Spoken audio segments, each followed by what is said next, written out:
నెల్లూరు వైసీపీలో రాజీనామాల ప్రకంపనలు ఆగట్లేదు.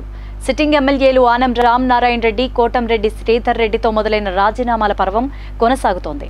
తాను కోరిన వారికి అసెంబ్లీ టికెట్లు కేటాయించడం లేదంటూ అలిగి రాజ్యసభ సభ్యులు నెల్లూరు లోక్సభ పార్టీ సమన్వయకర్త వేమిరెడ్డి ప్రభాకర్ రెడ్డి పార్టీకి రాజీనామా చేశారు. ఇప్పుడు అది మరింత కిందకు వెళ్లి నగరపాలక సంస్థ వరకు పాకింది. నెల్లూరు డిప్యూటీ మేయర్ పోలుబోయిన రూప్ కుమార్ యాదవ్, నలుగురు కార్పొరేటర్లు, మరికొందరు మైనార్టీ కార్యకర్తలు ఈ రోజు వైసీపీకి రాజీనామా చేశారు.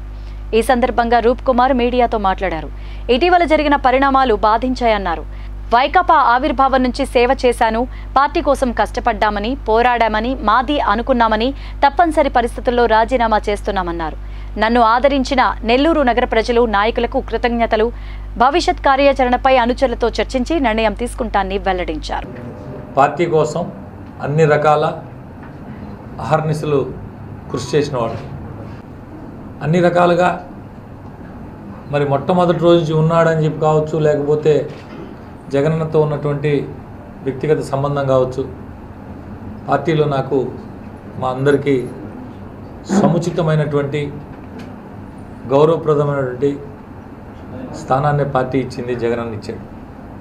ఈ మధ్య కాలంలో జరిగినటువంటి దాదాపు గత 1.5 సంవత్సరం జగనన్న భవన్ శంకుస్థాపనకు ముందు నుంచి కొన్ని ఇబ్బందుల వల్ల, స్థానికంగా ఉన్నటువంటి కొన్ని ప్రత్యేక పరిస్థితుల వల్ల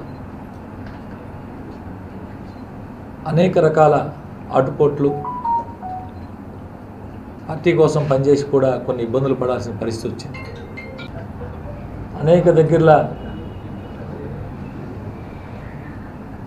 సమస్యల మీద పోరాటం చేసి ప్రతిపక్షంలో ఉన్నప్పుడు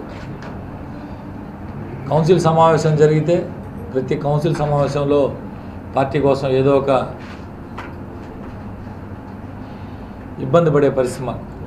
మా కార్పొరేటర్లు, అవతల కార్పొరేటర్లతో గొడవలు, జన్మభూమి కమిటీ సమావేశాలు కూడా ఇట్లా అనేక ఇష్యూలు చేసుకొని అధికారం వచ్చిన తర్వాత కొంత రకరకాల కారణాలతో లాస్ట్ 1.5 సంవత్సర కాలం పాటు కొంత ఇబ్బందులకు గురైంది. ఉన్నటువంటి పరిస్థితుల దృష్ట్యా అన్ని రకాల ఆలోచన చేసుకొని ఇన్ని సంవత్సరాల కాలం పాటు మేము పనిచేసినటువంటి